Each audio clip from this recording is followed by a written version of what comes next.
নমস্কার, আমার চ্যানেলে সকলকে স্বাগত। আজকের উপস্থাপনা বিভূতিভূষণ বন্দ্যোপাধ্যায়ের লেখা হিঙের কচুরি। আমাদের বাসা ছিল হরিবাবুর খেলার বাড়ির একটা ঘরে।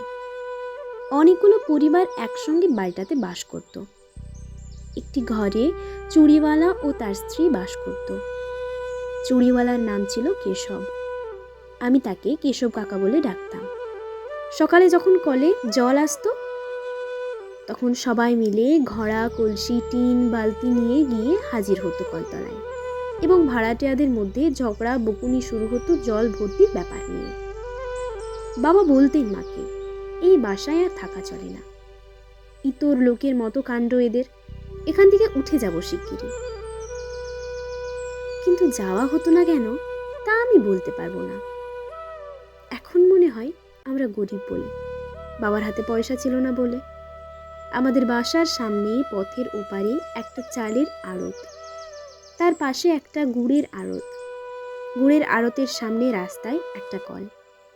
কলে অনেক লোক একসঙ্গে ঝগড়া চেঁচামেচি করে জল নেয়।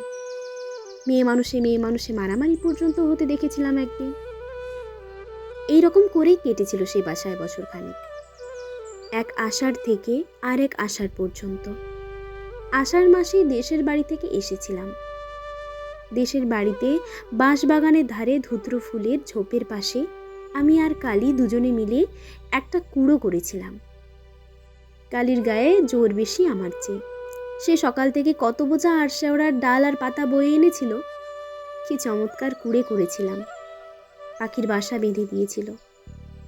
ও বলতো শ্রাবণ মাসে সংক্রান্তিতে কিংবা নষ্টচন্দ্রের রাতে রাতচোরা কাঠঠোকরা কিংবা তিয়ড় পাখি এখানে ডিম পেড়ে যাবে।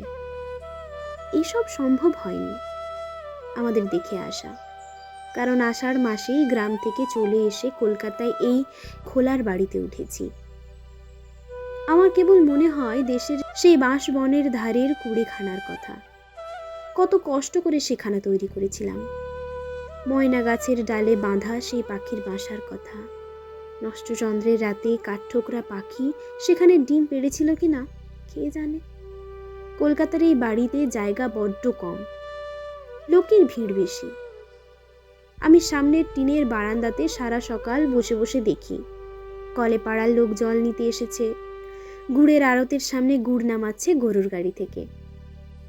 বাঁ কোণের একটা দোতলা বাড়ির জানালা থেকে একটি বউ আমার মতো তাকিয়ে আছে রাস্তার দিকে। এই গলি থেকে পার হয়ে বড় রাস্তার মোড়ে একটা হিন্দুস্থানির দোকানদারের ছাতুর দোকান থেকে আমি মাঝে মাঝেই ছাতু কিনে আনি। বড় রাস্তায় অনেক গাড়ি ঘোড়া যায়। আমাদের গ্রামে কখনো একখানা ঘোড়ার গাড়ি দেখিনি। দু চোখ ভরে চেয়ে চেয়ে দেখেও স্বাদ মেটে না। কিন্তু মা যখন তখন বড় রাস্তায় যেতে দিতেন না, পাছে গাড়ি ঘোড়া চাপা পড়ি। আমাদের বাড়ি থেকে কিছু দূরে গলির ও মোড়ে কতগুলি সারবন্দি খোলার বাড়ি আমাদেরই মতো। সেখানে আমি মাঝে মাঝেই বেড়াতে যাই। তাদের বাড়িঘর বেশ পরিষ্কার পরিচ্ছন্ন। কত কি জিনিসপত্র আছে, আয়না, পুতুল, কাচের বাক্স, দেওয়ালে কেমন সব ছবি টাঙানো। এক এক ঘরে এক একজন মেয়ে মানুষ থাকে। আমি তাদের সকলের ঘরে যাই, বিকেলের দিকে যাই, সকালেও মাঝে মাঝে যাই। ওই বাড়িগুলোর মধ্যে একটি মেয়ে আছে, তার নাম কুসুম। সে আমাকে খুব ভালোবাসে, আমিও তাকে ভালোবাসি। কুসুমের ঘরেই আমি বেশিক্ষণ সময় কাটাই। কুসুম আমার সঙ্গে গল্প করে, আমাদের দেশের কথা জিজ্ঞাসা করে। তাদের বাড়ি বর্ধমান বলে কোনো জায়গা আছে, সেখানে ছিল। এখন এই ঘরেই থাকে। কুসুম বলে, তোমায় বড্ড ভালোবাসি, তুমি রোজ আসবে তো? আমিও ভালোবাসি, রোজ আসি তো। তোমাদের দেশ কোথায়? আশিংড়ি, যশোর জেলা। কলকাতায় আগে কখনো আসনি বুঝি? না। বিকেলবেলা কুসুম চমৎকার সাজগোজ করত, কপালে টিপ পরত, মুখে ময়দার মতো গুঁড়ো মাখত, চুল বাঁধত। কি চমৎকার মানাতো ওকে। কিন্তু এই সময় কুসুম আমাকে তার ঘরে থাকতে দিত না, বলতো তুমি এবার বাড়ি যাও, এখন আমার বাবু আসবে। প্রথমবার তাকে বলেছিলাম, বাবুকে? সে আসে, সে তুমি বুঝবে না। এখন তুমি বাড়ি যাও। আমার অভিমান হতো, বলতাম আসুক বাবু, আমি থাকবো। কি করবে বাবু আমার?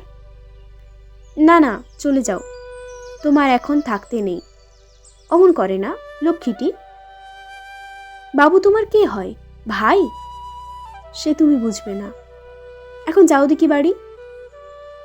আমার বড় কৌতূহল হতো, কুসুমের বাবুকে দেখতেই হবে। কেন ও আমাকে বাড়ি যেতে বলে? একদিন তাকে দেখলাম, লম্বা চুল, বেশ মোটা সোটা লোকটা, হাতে একটা বড় ঠোঙায় এক ঠোঙা কি খাবার।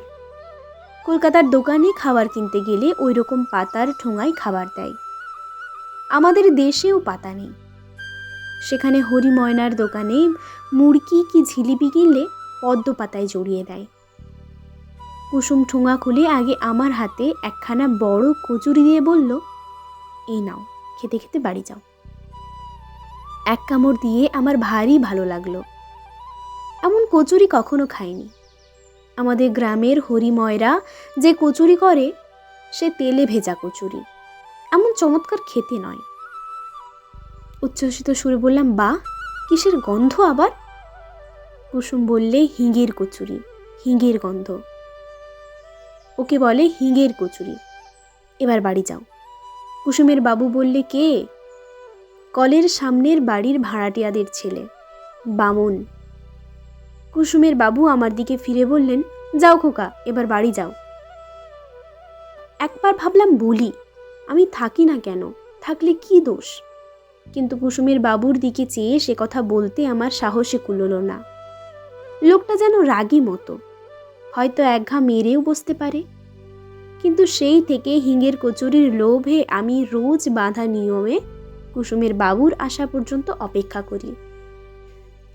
আর রোজই কি সকলের আগে কুসুম আমার হাতে দুখানা কচুরি তুলে দিয়ে বলবে, যাও খোকা, এবার খেতে খেতে বাড়ি চলে যাও। কুসুমের বাবু বলতো, আহা, ভুলে গেলাম, ওর জন্য খাস্তা গজা দুখানা আনবো ভেবেছিলাম কাল। দাঁড়াও, কাল ঠিক আনবো। আমার ভয় কেটে গেল। বললাম, এনো ঠিক কাল। কুসুমের বাবু হি হি করে বলল, আনবো আনবো। কুসুম বললে, এবার বাড়ি যাও খোকা। আমি এখন যাব না। থাকি না কেন? কুসুমের বাবু আমার এই কথার উত্তরে কি একটা কথা বললে, আমি তার মানে ভালো বুঝতে পারলাম না। কুসুম ওর দিকে চেয়ে রাগের সুরে বলল, যাও, ও কি কথা ছেলে মানুষের সঙ্গে? বাড়ি গিয়ে মাকে বললাম, মা, তুমি হিঙের কচুরি খাওনি কেন? আমি খেয়েছি। এত বড় বড়, হিঙের গন্ধ কেমন? কোথায় পেলি? কুসুমের বাবু এনেছিল, আমায় দিয়েছিল। পাজি ছেলে, ওখানে যেতে বারণ করেছি না? ওখানে যাবে না। কেন? কেন কথার উত্তর নেই। ওখানে যেতে নেই, ওরা ভালো লোক না। না মা, কুসুম বেশ ভালো লোক, আমায় বড্ড ভালোবাসে, হিঙের কচুরি রোজ দেয়। আবার বলে হিঙের কচুরি, বাড়িতে পাও না কিছু? খবরদার, ওখানে যাবে না বলে দিচ্ছি। কুসুমের বাড়ি এর পরে আর দিন দুই আদেও গেলাম না, কিন্তু থাকতে পারিনি না গিয়ে। আবার মাকে লুকিয়ে গেলাম একদিন। কুসুম বললে, তুমি আসোনি যে? মা বারণ করেছে। তবে তুমি এসো না, মা আবার বকবে। আসনি তো দুদিন, এলে যে আবার। তোমায় ভালোবাসি তাই এলাম। ওরে আমার সোনা, তুই না এলে আমারও ভালো লাগে না। তুমি না এলে তোমার জন্য মন কেমন করে, আমারও। কি করব, তেমন কপাল করিনি। তোমার মা তোমায় পাছে বকেন, তাই ভাবছি। মাকে বলবো না, আমার মন কেমন করে না এলে। আমি এখন যাই, সন্ধ্যের সময় এসো। ঠিক আসবো। কুসুমের সঙ্গে চুক্তি অনুযায়ী সন্ধ্যের সময় যাই। কুসুমের বাবু এসে আমায় দেখে বললে, এই যে ছোকরা, কদিন দেখিনি কেন? সেদিন তোমার জন্য খাস্তা গজা নিয়ে এলাম, তা তোমার অদৃষ্টে নেই। দাও গো ওকে দুখানা কচুরি, গজা কাল এনো। আনবো গো বামুন ঠাকুর। ফলারে বামুন, কাল অমৃতি ঝিলিপি আনবো। খেয়েছ অমৃতি? না, কাল আনবো, এসো অবশ্যই। কাউকে বলো না কিন্তু, মা শুনলে আসতে দেবে না। তোমার মা বকেন বুঝি এখানে এলে? কুসুম তাড়াতাড়ি বললে, আরে ওর কথা বাদ দাও, ছেলে মানুষ, পাগল, ওর কথার মানে আছে? তুমি বাড়ি যাও আজ খোকা, এই নাও কচুরি খেতে খেতে যাও। না, এ খেয়ে জল খেয়ে যায়, মা টের পাবে। এখানে তোমাকে জল দেবে না, রাস্তার কল থেকে জল খেয়ে যেও। কুসুমের বাবু বললে, কেন, ওকে জল দেবে না কেন, কি হবে দিলে? কুসুম ঝাঁঝের সুরে বলল, তুমি থামো, বামুনের ছেলেকে হাতে করে জল দিতে পারবো নি। এই জন্মের এই শান্তি, খাবার দিই হাতে করে, তাই যথেষ্ট। আমার মনে মনে বড় অভিমান হলো কুসুমের ওপর। কেন, আমি এতই কি খারাপ যে আমায় হাতে করে জল দেওয়া যায় না? চলে আসবার সময় কুসুম বারবার বললে, কাল সকালে কিন্তু ঠিক এসো, কেমন? আমি কথা বললাম না। পরদিন সকালে গিয়ে দেখি কুসুম বসে সজনে ডাঁটা করছে। আমায় বললে, এসো খোকা, তোমার সঙ্গে আড়ি। ওমা, সে কি কথা, কি করলাম আমি? তুমি যে বললে জল দেওয়া যায় না আমাকে, জল খেতে দিলে না কাল। এই, বসো বসো খোকা, সে তুমি বুঝবে না, তুমি বামুন, তোমাকে জল আমরা দিতে পারি নে, বুঝলে? কুলের আচার করেছি, খাবে? এখনো হয়নি, সবে কুল গুড় দিয়ে মেখেছি। এইভাবে কুসুমের সঙ্গে আমার ভাব হয়ে গেল। কুলের আচার হাতে পড়তেই আমি রাগ অভিমান সব ভুলে গেলাম। দুজনে অনেকক্ষণ বসে গল্প করি। তারপর আমি উঠে মাখনের ঘরে যাই। মাখন কুসুমের পাশের ঘরে থাকে। ওর ঘরটি যে কত রকমের পুতুল দিয়ে সাজানো, একটা কাঠের তাকে মাটির আতা, আম, লিচু, কত রকমের আশ্চর্য আশ্চর্য জিনিস। অবিকল আতা, অবিকল আম। মাখন বললে, এসো খোকা, এই সব মাটির জিনিসে হাত দিও না, বসো এখানে, বসো বসো এখানে, এসে ভেঙে যাবে। আচ্ছা, তুমি তামাক খাও কেন? মাখন হাসি মুখে বললে, শোনো কথা, তামাক খায় না লোকে, মেয়ে মানুষ খায় বুঝি? কই, আমার মতো খায় না, বাবা খায়। শোনো কথা, যে খায় সে খায়। কুসুমের বাবু আমার খাস্তা গজা দেবে। বটে, বেশ বেশ, তোমার বাবু কোথায়? মাখন মুখে আঁচল চাপা দিয়ে হেসে গড়িয়ে পড়ল। শোনো ছেলের কথা, কি যে বলে। ও কুসুমি, শুনে যা কি বলে তোর ছেলে। মাখনের বয়স কুসুমের চেয়ে বেশি বলেই আমার মনে হতো। কুসুম সবচেয়ে দেখতে সুন্দর। মাখনকে দিদি বলে ডাকত কুসুম। কুসুম এসে হাতে ধরে আমাকে ওর ঘরে নিয়ে গেল। কুসুম আমায় বারণ করেছিল আর কারো ঘরে না যেতে। আমি প্রকৃতপক্ষে যেতাম খাবার লোভে, কিন্তু অন্য মেয়েদের ঘরের বাবু কখন আসতো কে জানে। সুতরাং সে বিষয়ে আমায় হতাশ হতে হয়েছিল। কুসুম আমায় ঘরে নিয়ে গিয়ে বকলে, বললে, অত শত কথাই তোমার দরকার কি শুনি? তুমি ছেলে মানুষ, কোনো ঘরে যেতে পারবে না, বসো এখানে। আমি প্রভার কাছে যাব। কেন, সেখানে কেন? যা তা বলবে সেখানে গিয়ে আবার। পোকা ছেলে, খাবার লোভে না? এই তো দিলাম কুলচুর। আমি আশ্চর্য হওয়া সুরে বললাম, আমি চেয়ে খাইনি, প্রভাকে জিজ্ঞেস করো। বেশ, দরকার নেই প্রভার কাছে গিয়ে, একটিবার যাবো আর আসবো। সত্যি বলছি, প্রভার ঘরে যাওয়ার কারণ ততটা লোভ নয় যতটা টিয়া পাখি। টিয়া পাখিটি বলে, রাম রাম, কে এলো? আমি ঢুকে দাঁড়ালেই বলে, কে এলো? আমার নাম বাসুদেব। কে এলে, কে এলে? আমি হেসে উঠলাম। ভারী মজা লাগে ওর বুলি শুনতে। অবিকল মানুষের গলার মতো কথা। কে এলে, কে এলে? প্রভা বাইরে থেকে বললে, কে ঘরের মধ্যে? ও রান্নাঘরে রাঁধছিল। খুন্তি হাতে ছুটে এসেছে। খুন্তিতে ডাল লেগে রয়েছে। আমি হেসে বললাম, মারবে নাকি? ও পাগল ঠাকুর, তাই বলো। আমি বলি, কে এলো দুপুরবেলা ঘরে? তোমার ঘরে কুলচুর নেই? কুসুম আমার কুলচুর দিয়েছে, খুব ভালো কুলচুর। কুসুমের বড় লোক বাবু আছে, আমার তো তা নেই, কোথা থেকে কুলচুর আমচুর করব? কুসুমের বাবু আমায় গজা দেয়। কেন দেবে না? মোড়ের অত বড় দোকানখানা কুসুমের পায়ে সঁপে দিয়ে বসেছে। ওখানকার কথা ছেড়ে দাও, বলে মানিনি। তোর মানের বালাই নিয়ে মরি। ভয়ে ভয়ে বললাম, প্রভা প্রভা রাগ করো না আমার ওপর। না না, রাগ করবো কেন, দুঃখের কথা বলছি। আমিও এক পুরুষ বেশ্যে। আমরা উড়ে আসিনি। 15 বছর বয়সে কপাল পুড়লে ঘর থেকে বেরিয়েছিলাম।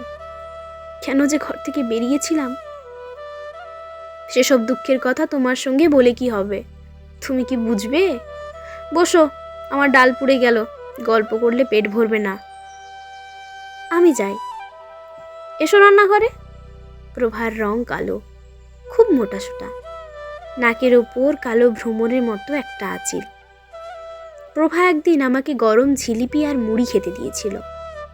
ওর ঘরে এত জিনিসপত্র নেই, ওর খাঁচায় পোষা টিয়া পাখিটা ছাড়া। প্রভা রান্না করছে চালতের অম্বল, একটা পাথর বাটিতে চালতে ভেজানো। চালতে অনেক দিন খাইনি, দেশ থেকে এসে পর্যন্ত নয়। সেখানে আমাদের মাঠে তালপুকুরের ধারে বড় গাছে কত চালতে পেকে আছে এই সময়। বললাম, চালতে পেলে কোথায় প্রভা? বাজারে আবার কোথায়? বেশ চালতে। প্রভা আর কিছু বললে না, নিজের মনে রাঁধতে লাগলো।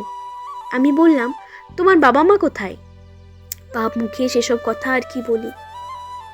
বাড়ি যাবে না? কোন বাড়ি? তোমাদের দেশের বাড়ি? ঝোমের বাড়ি যাব একেবারে। তোমাদের দেশের বাড়িতে কুল আছে, আমার গায়ে কত কুলের গাছ। প্রভা এই কথার কোনো উত্তর দিল না, আবার নিজের মনে রাঁধতে লাগলো। খানিক পরে সে একটা ঘটি উনুনের ও মুখে বসিয়ে চা তৈরি করে আঁচল জড়িয়ে চুমুক দিয়ে চা খেতে লাগলো। আমায় একবার বললেও না আমি চা খাবো কিনা। অবশ্যই আমি চা খাইনি, চায়ের স্বর খাই। মা আমায় চা খেতে দেয় না। চায়ের মধ্যে যে দুধের স্বর আসে, মা আমাকে তাই তুলে দেয়। প্রভা গল্প করতে লাগলো, ওদের দেশের বাড়ি কত গরু ছিল, কতখানি দুধ খেত ওরা। ওদের বাড়ির ধারে ওদের নিজেদের পুকুরে কত মাছ ছিল, আর সেসব দেখতে পাবে না ও। হঠাৎ প্রভা একটা আশ্চর্য কাণ্ড করে বসলো। বললে, অমল দিয়ে দুটো ভাত খাবে? আমি ভয়ে ভয়ে বললাম, খাবো। কুসুম টের না পায়। প্রভা হেসে বলল, কুসুমের অত ভয় কিসের? টের পায় তো কি হবে, তুমি খাও বসে। আমি সবে চালতার অম্বল দিয়ে ভাত মেখেছি। এমন সময় কুসুমের গলার শব্দ শোনা গেল। ও প্রভাদি, বামুনের সে খোকা তোমার এখানে আছে?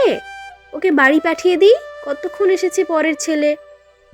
আমি এঁটো হাতে দৌড়ে রান্নাঘরের কোণে লুকিয়ে রইলাম। প্রভা কিছু বলবার আগেই কুসুম ঘরের মধ্যে ঢুকে আমাকে দেখতে পেল। বললে, ও কি, কোণে দাঁড়িয়ে কেন? লুকোনো হয় বুঝি? এ ভাত মেখেছে কি অম্বল দিয়ে? হ্যাঁ? প্রভার দিকে চেয়ে আশ্চর্য হয়ে বললে, আচ্ছা প্রভাদি, ও না হয় ছেলে মানুষ, পাগল, তোমারও কি কাণ্ডজ্ঞান হারিয়ে গেল? কি বলে তুমি ওকে ভাত খেতে দিয়েছ? কি বলে তুমি ওকে ভাত দিয়েছ খেতে? প্রভা অপ্রতিভ হয়ে বলল, কেমন চালতে চালতে করছিল, তাই ভাবলাম অম্বল দিয়ে দুটো ভাত। না, ছি, চলো আমার সঙ্গে খোকা, এই জন্মের এই শাস্তি আমাদের। আবার তা বাড়াবো বামুনের ছেলেকে ভাত দিয়ে? চলো, হাতে এঁটো নাকি, খেয়েছো বুঝি? আমি সলজ্জ সুরে বললাম, না, চলো হাত ধুইয়ে দিই। কুসুম এসে আমার হাত ধরে বাইরের দিকে নিয়ে যাওয়ার উদ্যোগ করলে, আহা, মুখের ভাত কটা খেতে দিলিনি ওকে? সবে অম্বল দিয়ে দুটো মেখেছিল। না, আর খেতে হবে না, চলো। মায়ের শাসনের চেয়েও যেন কুসুমের শাসন বেশি হয়ে গেল। মুখের ভাত ফেলেই চলে আসতে হলো। উঠোনের এক পাশে নিয়ে গিয়ে আমার হাত ধুইয়ে দিতে দিতে বলল, তোমার অত খাই খাই খাই কেন খোকা? ওদের ঘরে ভাত খেতে নেই, সে কথা মনে নেই তোমার? ছি ছি, ওবেলা কচুরি দেবো খেতে, আর কখনো অমন খেও না। তাও বলি, এই না হয় ছেলে মানুষ, তুই তো বুড়ো ধাড়ি, তুই কি করে বামুনের ছেলের পাতে? ছি ছি ছি ছি ছি, লোকেরও বলি হারি যায়। বলা বাহুল্য, প্রভা এসব কথা শুনতে পায়নি, সে এদিকেও ছিল না। বললাম, মাকে যেন বলে দিও না। হ্যাঁ, আমি যাই তোমার মাকে বলতে, আমার তো খেয়ে দিয়ে কাজ নেই। বললে মা মারবে কিন্তু। মার খাওয়াই ভালো তোমার, তোমার নোলা জব্দ হয় তাহলে। বাড়ি ফিরতেই মা বললেন, কোথায় ছিলি? ওই মোড়ে। আর কোথাও যাসনি তো? না। একদিন কিন্তু ধরা পড়ে গেলাম। সেদিন দোষটা ছিল কুসুমেরই। সে আমাকে বলল, চলো খোকা, বেড়াতে যাই। যাবে? বিকেল বেলা, রোদ বেশি নেই। ট্রাম লাইনের ওপারে যেতে দেখে আমি সভয়ে বললাম, মা বড় রাস্তা পার হতে দেয় না, বারণ করেছে। চলো, আমি সঙ্গে আছি, ভয় নেই। বড় রাস্তা পার হয়ে আর কিছু দূরে একটা খোলার বস্তির মধ্যে আমরা ঢুকলাম। একটা সরু গলির দুধারে ঘরগুলি। সে বাড়িতে আমরা ঢুকলাম। সেখানেও সব মেয়ে মানুষ, পুরুষ কেউ নাই। একজন মেয়ে বললে, আইলো কুসুমি, অনেক কাল পরে। বাব্বা, আমাদেরও কি আর নাগর নেই? তাই বলে অমন করে ভুলে থাকতে হয় ভাই? ভুলে থাকতে হয় ভাই? আমার দিকে চেয়ে বললে, এ খোকা আবার কে? বেশ সুন্দর দেখতে তো। বামুনদের ছেলে, আমাদের গলিতেই থাকে। আমার বড্ড ন্যাওটা। বাহ, বসো খোকা, বসো। ও ছেলে শুধু ভাই খাই খাই, খেতে দাও তবে খুশি। তাই তো, কি খেতে দিই? ঘরে কুলের আচার আছে, দেব? আমি অমনি কিছুমাত্র না ভেবে বলে উঠলাম, কুলের আচার আমি বড্ড ভালোবাসি। কুসুম মুখ ঝামটা দিয়ে বলল, তুমি কি না ভালোবাসো? খাবার জিনিস হলেই হলো। না ভাই, ওর সর্দি কাশি হয়েছে, ও ওইসব খাবে না, থাক। আমার মনে ভয়ানক দুঃখ হলো। কুসুম খেতে দিল না। কখন হলো সর্দি কাশি? কুলচুর আমি কত ভালোবাসি। খানিকটা সে বাড়িতে বসবার পরে আমরা অন্য একটা ঘরে গেলাম। তারাও আমাকে দেখে নানান কথা জিজ্ঞেস করতে লাগলো। বাড়ির তৈরি সুজি খেতে দিল, একখানা রিকাবি করে। তাও কুসুম আমায় খেতে দিল না। আমার নাকি পেটের অসুখ। সন্ধ্যের খানিকটা আগে আমায় নিয়ে বড় রাস্তা ট্রাম লাইন পার হয়ে এলো। একখানা ট্রাম আসছিল। আমি বললাম, কুসুম দাঁড়াও, ট্রাম দেখব। সন্ধে হয়েছে, তোমার মা বকবে। বকুক। ইস, ছেলে যে ভারী বিদ্যি। আচ্ছা কুসুম, তুমি ও কথা বললে কেন? আমায় কুলচুর খেতে দিলে না, ওরা তো দিচ্ছিল। তুমি ছেলে মানুষ, কি বোঝো কার মধ্যে কি খারাপ রোগ আছে ওইসব পাড়ায়? তোমায় আমি যার তার হাতে খেতে দেব না। যার তার ঘরের জিনিস মুখে করলেই হলো। তোমার কি, কার মধ্যে কি রোগ আছে তুমি তা জানো? আচ্ছা কুসুম, নাগর মানে কি? কিছু না। কোথায় পেলে এই কথা? ওই যে ওরা তোমায় বলছিল। বলুক, ওসব কথায় তোমার দরকার কি? পাজি ছেলে কোথাকার। কুসুম আমায় বাড়ির পথে এগিয়ে দেওয়ার আগে বলল, চলো, কচুরি এতক্ষণে এনেছে, তোমায় দিই। দাও, আমার খিদে পেয়েছে। কেন, কোন সময় তোমার পেটে খিদে থাকে না বলতে পারো? তোমার মাকে যদি সামনাসামনি পাই তো জিজ্ঞাসা করি, ছেলেরও তো নোলা কেন? নোলা আছে তো বেশ হয়েছে। কচুরি দেবে তো? চলো। গজা এনেছে? তা আমি জানি না, গজা কাল দেবে। গলির রাস্তাটা কি নোংরা বাবারে বাবা। গজা দেবে তো? হ্যাঁ গো হ্যাঁ, এখন কচুরি নিয়ে তো রেহাই দাও আমায়। সে রাত্রে কুসুম আমায় আমাদের কলটার কাছে এগিয়ে দিয়ে চলে গেল। মার কাছে সত্যি কথা বললাম, কুসুমের বাড়ি গিয়েছিলাম। কুসুম কচুরি খেতে দিয়েছে। মা খুব বকলেন। কাল থেকে আমায় বেঁধে রাখবেন বললেন। বাবাকেও রাত্রে বলে দিলেন বটে, তবে বাবা সে কথায় খুব বেশি কান দিলেন এমন মনে হলো না। পরের দিন সকালে আমার জ্বর এলো। 4-5 দিন একেবারে শয্যাগত। একজন বুড়ো ডাক্তার এসে দেখে শুনে ওষুধ দিয়ে গেল। জানালার ধারেই আমাদের তক্তপোষ পাতা। একদিন বিকেলে দেখি রাস্তার ওপর কুসুম দাঁড়িয়ে আমাদের ঘরের উল্টো দিকের বাড়ির দিকে তাকিয়ে থাকে। ওর সঙ্গে মাখন। মাখন এগিয়ে গিয়ে আরো দুখানা বাড়ির পরে একখানা বাড়ির দরজায় দাঁড়িয়ে। আমি ডাকলাম, ও কুসুম। কুসুম পিছনে ফিরে আমায় দেখতে পেল। মাখনকে ডেকে বলল, দিদি, এই বাড়ি, এই যে। মা কলতলায়। কুসুম ও মাখন এসে জানালার ধারে দাঁড়ালো। কুসুম বললে, কি হয়েছে তোমার, যাও না কেন? মাখন বললে, কুসুমি ভেবে মরছে। বলে, বামুনের খোকার কি হলো? আমি তাই বললাম, চলো দেখে আসি। বললাম, আমার জ্বর হয়েছে আজ 5 দিন, কুসুম বলল, তোমার মা কোথায়? কুসুম, তুমি চলে যাও, মা দেখতে পেলে আমায় আর তোমার ঘরে যেতে দেবে না। আমি সেরে উঠেই যাব, চলে যাও তোমরা। ওরা চলে গেল। কিন্তু পরদিন বিকালে আবার কুসুম এসে রাস্তার উপরে দাঁড়ালো। নিচু সুরে বললে, যাব? মা ঘরে নেই, বদ্রীনাথদের ঘরে ডাল মেপে নিতে গিয়েছে, আমি জানি।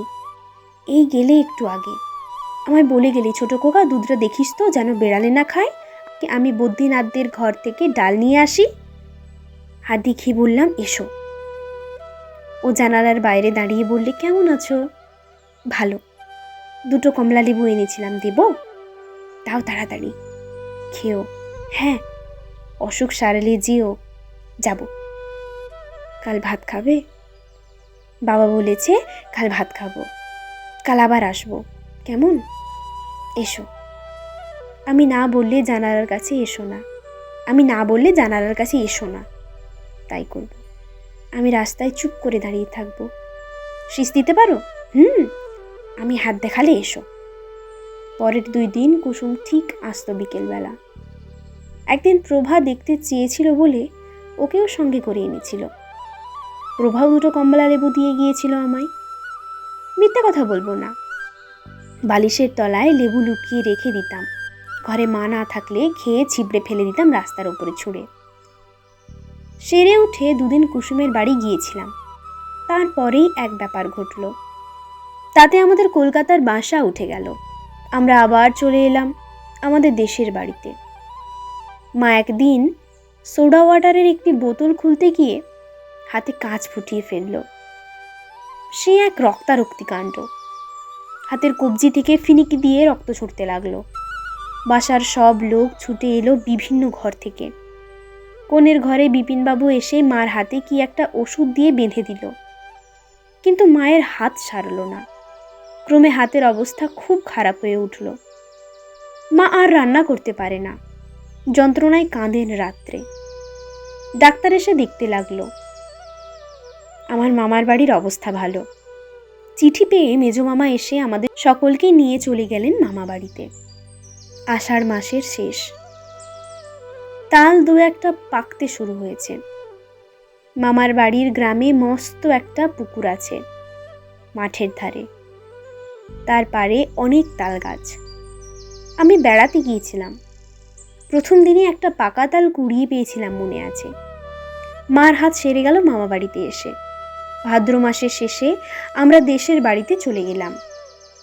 কলকাতা আর যাওয়া হলো না। বাবাও সেখানকার বাসা উঠিয়ে দেশে চলে এলেন। সুদীর্ঘ 30 বছর পরের কথা। কলকাতার মেসে থাকি, আপিসে কেরানিগিরি করি। দেশের বাড়িতে স্ত্রী পুত্র থাকে। আমার পুরনো কলেজ আমলের বন্ধু শ্রীপতির সঙ্গে ছুটির দিনটাতে গল্প করতে করতে শ্রীপতি বললে, কাল ভাই সন্ধ্যের পর প্রেমচাঁদ বড়াল স্ট্রিট দিয়ে আস্তে আস্তে দুধারে মুখে রং হরি বল। আমি দেখেছি, ওই পথ দিয়েই তো আসি। আমি কিন্তু ওদের অন্য চোখে দেখি। ওদের আমি খুব চিনি। ওদের ঘরে একসময় আমার যথেষ্ট যাতায়াত ছিল। আমার বন্ধু আশ্চর্য হয়ে বলল, তোমার? হ্যাঁ ভাই, আমার, মাইরি বলছি। যা, বিশ্বাস হয় না। আচ্ছা চলো আমার সঙ্গে এক জায়গায়, প্রমাণ করে দেব।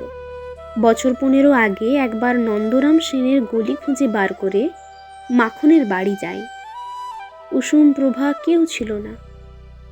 ওর দলের মধ্যে মাখনই একমাত্র, সে খোলার বাড়িতে ছিল তখনও। শ্রীপতিকে নিয়ে চলে গেলাম নন্দরাম সেনের গলিতে। মাখন এখনো সেই বাড়িতেই আছে। একেবারে সনের নুড়ি চুল তার মাথায়, যক্ষী বুড়ির মতো চেহারা, একটিও দাঁত নেই মাড়িতে। আমি যেতে মাখন বললে, এসো এসো, ভালো আছো? চিনতে পারো? ওমা, তোমায় আমি চিনতে পারবো না? আমাদের চোখের সামনে মানুষ হলে ভালো কথা। কুসুমের খোঁজ পেয়েছি। কোথায় কোথায়? শোভাবাজার স্ট্রিটে একটা মেষ বাড়িতে ঝিগিরি করে। ঢুকেই বাঁহাতি, মন্দিরের পাশের ভাঙা দোতলা। আমায় সেদিন নিয়ে গিয়েছিল মন্দিরে নীলের পুজো দিতে, তাই আমায় দেখালে। শ্রীপতিকে নিয়ে সে মেষ বাড়ি খুঁজে বার করলাম। সন্ধে তখনও হয়নি। নিচে রান্নাঘরে ঠাকুরকে বললাম, তোমাদের ঝি কোথায় গেলে? বাজারে গিয়েছে বাবু, এখনই আসবে। কেন? দরকার আছে। তার নাম কুসুম তো? হ্যাঁ বাবু। একটু পরে একজন লম্বা রোগা ঝি শ্রেণীর মেয়ে মানুষ সদর দরজা দিয়ে ঢুকে রান্নাঘরের সামনে এসে দাঁড়ালো। ঠাকুর বললে, ও কুসুম, এই বাবুরা তোমায় খুঁজছেন। আমি ঝিয়ের দিকে অবাক হয়ে চেয়ে রইলাম। বাল্যদিনের সেই সুন্দরী কুসুম এই, মাখনের মতো অত বুড়ি না হলেও কুসুমও বুড়ি। বুড়ি ছাড়া তাকে আর কিচ্ছু বলা যাবে না। ওর মুখ আমার মনে ছিল। সে মুখের সঙ্গে বৃদ্ধার মুখের কিছুই মিল নেই। ঠাকুর না বলে দিলে একে সেই কুসুম বলে চেনবার কিছু উপায় ছিল না। কুসুমও আমার দিকে অবাক হয়ে চেয়ে বললে, আমায় খুঁজছেন আপনারা? কোত্থেকে আসছেন? মাখনের কাছ থেকে। কোন মাখন? নন্দরাম সেনের গলির মাখন, বাড়িওয়ালি। ও, তা আমায় খুঁজছেন কেন? চলো, ওদিকে কথা আছে। চলুন, খাবার ঘরে বসবেন। খাবার ঘরে গিয়ে বসলাম। কুসুম, আমায় চিনতে পারো? না বাবু। নন্দরাম সেনের গড়িতে আমার বাসা ছিল। আমি তখন 8 বছরের ছেলে। মনে হয়? কুসুম হেসে বললে, মনে হয় বাবু। তুমি সেই পাগলা ঠাকুর, কত বড় হয়ে গিয়েছ। বাবা মা আছেন? কেউ নেই। ছেলেপুলে কটি? 4-5টি। বসো বসো বাবা। আরো অনেক কথাবার্তার পরে কুসুম আমাদের বসিয়ে বাইরে চলে গেল। খানিক পরে চট করে কোথা থেকে একটা শালপাতার ঠোঙায় খাবার এনে দুখানা থালাতে আমাদের দুজনকে খেতে দিল। আমারও মনে ছিল না। খেতে গিয়ে মনে পড়ল, বড় বড় হিঙের কচুরি 4খানা। তখনই মনে পড়ে গেল কুসুমের সেই বাবুর কথা, সেই হিঙের কচুরির কথা। মনে এলো 30 বছর পরে আবারও সেই লোভী ছেলেটির প্রতি ও তার কচুরি প্রীতি। কুসুমের নিশ্চয়ই মনে ছিল, কিংবা ছিল না, তা জানি না। কচুরি খেতে খেতে আমার মন সুদীর্ঘ 30 বৎসরের ধূসর ব্যবধানের ওপরে আমাকে নিয়ে গিয়ে ফেললে একেবারে নন্দরাম সেনের গলির সেই আধুনালুপ্ত গুড়ের আড়তটা ও রাস্তার কলটার সামনে। সেখানে কুসুম আজও 25 বছরের যুবতী। সেখানে তার বাবু আজও সন্ধ্যাবেলায় ঠোঙা হাতে হিঙ্গের কচুরি নিয়ে আসে নিয়ম মতো।